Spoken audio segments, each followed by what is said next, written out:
بسم الله الرحمن الرحيم. اللهم صل وسلم على سيدنا محمد. عاملين ايه يا حبايبي؟ ان شاء الله تكونوا بخير يا رب. المدارس جايه بقى، كل سنه وانتوا طيبين. تعملوا بقى شويه قراقيش، شويه قرص كده للاولاد، شويه منين، شويه كحك، وكلها يا حبايبي عجينه واحده. نص كيلو دقيق عليه كوبايه سمنه وزيت مع بعض، كوبايه سمنه وزيت. حطوهم على الدقيق، والدقيق يكون فيه حبة ملح صغيرين ومعلقة مبودر. هتبس الدقيق مع بعضهم كأنك بتبس كحك بالظبط.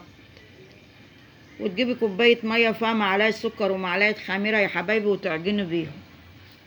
النص كيلو على كوباية زيت وسمنة، والكيلو على كوبايتين. يا حبايبي اللي أول مرة يشوفني يشترك في القناة وتابعوني يا حبايبي، وصلوا على النبي كده، اشتركوا في القناة. أنا عجنتهم عشان ما اطولش عليكم الفيديو، صورتهم اهو. الاول مره يشوفني اشترك في القناه يا حبايبي وتابعوني، وكل سنه وانتم طيبين. حبوا بعض يا حبايبي، والقنوات الكبيره تقف جنب القنوات الصغيره عشان الدنيا تمشي. وتابعوني يا حبايبي، وكل سنه وانتم طيبين.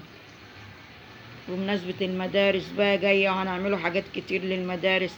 تفطروا منهم الصبح جنب كوبايه شاي، تتعشوا الاطفال ياخدوهم معاهم المدرسه.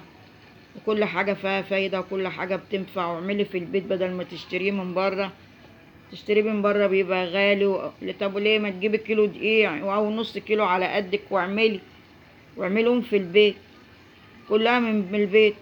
كوباية سمنة وزيت، هتعملوهم في البيت ويطلعوا كده يا حبايبي. وكل سنة وانتم